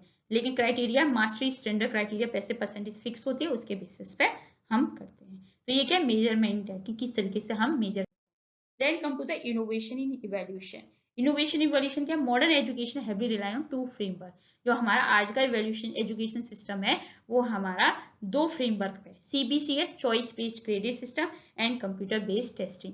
चॉइस बेस्ड क्रेडिट सिस्टम क्या होता है, shift focus from teacher centering to student centering. Student can choose interesting, मतलब आपको बता दो, आपको ना जैसे आपने MBA करा हुआ, तो आपको पूरा टाइम टेबल उसको मिला हुआ, आपको अपने अकॉर्डिंग कुछ तो मेजर कोर्स करने हैं और कुछ अपने अकॉर्डिंग अपनी चॉइस के अकॉर्डिंग इंटरडिसिप्लिनरी कोर्स भी अटेक्ट मतलब कर सकते हो। जैसे हमारे टाइम पे मैंने योगा किया था, इंटरपर्सनल बिहेवियर सेलेक्ट किया था, मतलब आपके पास चॉइस है कि आप वहां से भी कुछ क्रेडिट की चॉइस दी जाती है, जैसे 4 क्रेडिट हो गया, 2 क्रेडिट का योगा हो गया, तो आपको कुछ और किसी भी डिपार्टमेंट का आप कोई सा भी कोर्स कर सकते हो। तो ये हमारा कंसेप्ट था इसका, ऐसा नहीं आप सारा डिसिप्लिन के बेसिस पे करो। Course divide in core, elective and foundation. तो देखो कोर जो आपके कोर हो गए, देन आपके इलेक्टिव हो गए, उसके उसी के अंदर जैसे आप MBA कर रहे हो तो कुछ तो तीनों है, फाइनेंस हो, HR मार्केटिंग हो, आपको करने ही करने हैं। इलेक्टिव आपका HR है तो HR के, फाइनेंस है तो फाइनेंस के। फाउंडेशन मतलब आप किसी और डिपार्टमेंट के भी ले सकते हो। यूजिंग इसमें 10 पॉइंट ग्रेडिंग स्केल यूज करते हैं, like OA plus A, B+ instead of raw mark, हमेशा ग्रेडिंग सिस्टम है। एक तो ये हमारा चॉइस बेस्ड ग्रेडिंग सिस्टम है जो कि आजकल सारी यूनिवर्सिटी में फॉलो हो रहा है, ठीक है। देन सेकंड है CBT, जो कि आप देखते हो जो भी हम कोई कम्पिटिटिव एग्जाम देते हैं तो उसके बेसिस पे हम करते हैं। कंप्लीटली एलिमिनेट ह्यूमन बाइस इन ग्रेडिंग, हाईली ऑब्जेक्टिव होता है, offer stand result in highly, जैसे NTA का है, कंप्यूटर बेस्ड टेस्टिंग है, कोई भी ह्यूमन बाइसिस नहीं है और सारे हमारे ऑब्जेक्टिव बेस्ड है। अब NEP 2020 की बात करूं, इनोवेशन इन इवोल्यूशन क्या है, तो ये आया है हमारा एग्जाम में, that's why I put this terminology. NEP 2020 strictly shift the focus from summative exam to formative. तो समेटिव क्या होता था, जैसे आपका सेमेस्टर खत्म हुआ, जो एग्जाम होता है वो सबमिट था। अब NEP ने क्या कहा कि नहीं, हमें फॉर्मेटिव लेना चाहिए हमेशा कंटिन्यूअसली, क्विजेज, फीडबैक, इमीडिएट कोई प्रॉब्लम है तो उसको सॉल्व, तो फॉर्मेट पे फोकस हुआ है। पहला परख आया, इसकी फुल फॉर्म याद रखिएगा, performance assessment review analysis knowledge for holistic development, ठीक है। ये न्यू नेशनल असेसमेंट आया है जो सेंटर ने स्टैब्लिश किया है, स्टैंडर्ड सेटिंग बॉडी। परख तो याद रखिएगा, ये परफॉर्मेंस असेस कर रहा है, उसको रिव्यू कर रहा है, उसको एनालिसिस कर रहा है, उसकी नॉलेज को देख रहा है होलिस्टिक डेवलपमेंट के लिए, मतलब टोटल डेवलपमेंट के लिए। देन सेकेंड है 360 डिग्री होलिस्टिक प्रोग्रेस कार्ड, इसने ट्रेडिशनल मार्कशीट को ही रिप्लेस कर दिया। अब क्या आ गया, 360 डिग्री का होता है कि हर एंगल से उसका प्रोग्रेस देखना, self assessment, peer assessment, teacher assessment, मतलब मैं खुद अपनी नजर में मेरी क्या वैल्यू है, मतलब मैं कितना सही हूँ, देन मेरे पीयर मुझे क्या समझते हैं, मेरे क्या पोजीशन है, मेरा नॉलेज कितना है, देन मेरे टीचर क्या समझते हैं, देन मेरे जूनियर क्या समझते हैं, इस तरीके से आया। देन रूब्रिक्स, रूब्रिक्स क्या होता है, हाईली ऑब्जेक्टिव स्कोरिंग आइडिया है, यूज टू इवेल्युएट परफॉर्मेंस ऐसे और project, it state specific criteria grading scale giving executive 2 mark for grammar, 3 for structure. मतलब ये क्या हाईली ऑब्जेक्टिव स्कोर आएगा कि सपोज आपको इवेल्युएट करनी है किसकी परफॉर्मेंस को, ऐसे करना है, प्रोजेक्ट करना है, तो इसने स्पेसिफिक क्राइटेरिया सेटिंग कर दी कि यस अगर 2 मार्क्स उसको दो किसके लिए, ग्रामर के लिए, अगर 5 नंबर का कुछ है तो 2 मार्क्स उसके ग्रामर के लिए दो, और 30 क्या उसने प्रॉपर स्ट्रक्चर फॉलो किया उसके लिए दो। तो ये रूब्रिक्स है। पोर्टफोलियो एक सिस्टमेटिक कलेक्शन होता है, student works over a long period time. जैसे आपने ना, मैंने अपना पोर्टफोलियो, जैसे मैंने अपनी लाइफ लॉन्ग में, मैंने MBA में कितने प्रोजेक्ट काम किए, तो मैंने क्या किया, एक पूरा कलेक्शन कर दिया मैंने जो काम किया, ठीक है, पास्ट में, use to show continuous growth rather than the one day exam score. तो आप जैसे फॉर एग्जाम्पल आपने MBA किया तो आपने पूरी साल में कितना काम किया, आपने कितनी केस स्टडी करी, कितना बिजनेस प्लान बनाया, पूरा लॉन्ग पीरियड को कलेक्शन करके बच्चे दिखाएंगे, ना कि एक दिन एग्जाम उसका डे स्कोर करेगा, मतलब डे डिसाइड नहीं करती। PYQ NEP 20 aims to eliminate culture of coaching class. NEP 2020 ने क्या किया, कोचिंग क्लास का जो कल्चर था उसे रिमूव कर दिया, मेमोराइजेशन का रिमूव कर लिया, और वो किसके बेसिस पे आ गया, focus entirely on competency based evaluation level. Then characteristic क्या होते हैं गुड इवैल्यूएशन टूल्स के। If an evaluation tool lack these it is the useless. अगर सपोज करो ये अगर है नहीं तो इसका मतलब वो किसी काम के नहीं। सबसे पहले रिलायबिलिटी, कंसिस्टेंसी होनी चाहिए। Same student take the exact same test again tomorrow they should get the same score. अगर मैं बार बार सेम टेस्ट दे रहा हूँ तो मेरा सेम स्कोर होना चाहिए, तो मतलब रिलायबिलिटी होनी चाहिए। ऐसा नहीं आज टीचर ने कुछ और नंबर दे दिए, कल उसने वही लिखा तो कुछ और नंबर दे दिया। रिलायबल होना चाहिए, मतलब कंसिस्टेंसी होनी चाहिए। वैलिडिटी, एक्यूरेसी होनी चाहिए। जो test must measure exactly what is claim to measure. जैसे अब सपोज करो जो चीज आप एग्जैक्ट में मेजर करना चाहते हो ना वही मेजर करना चाहिए। जैसे फॉर एग्जांपल मैथ का एग्जाम ले रहे हो आप, ठीक है, आप उन स्टूडेंट को जज कर दिया कि उनकी हैंडराइटिंग खराब है इसलिए उनको फेल कर दिया। नो, मैथ का है तो आपका मैथ के क्वेश्चन अगर उसने सही करे हैं तो आपको उसके बेसिस पे जज करना है, ना कि उसकी हैंडराइटिंग के बेसिस। मतलब वैलिड होना चाहिए, एक्यूरेसी होनी चाहिए। Then third the objectivity, free from evaluated biases. ऐसा नहीं है कि मतलब बाइसनेस है, आप चेक करो तो कुछ और दे रहे हो, दूसरा चेक करो तो कुछ और दे रहे हो। अगर दो डिफरेंट टीचर चेक कर रहे हैं सेम पेपर तो एग्जैक्ट सेम मार्क होने चाहिए।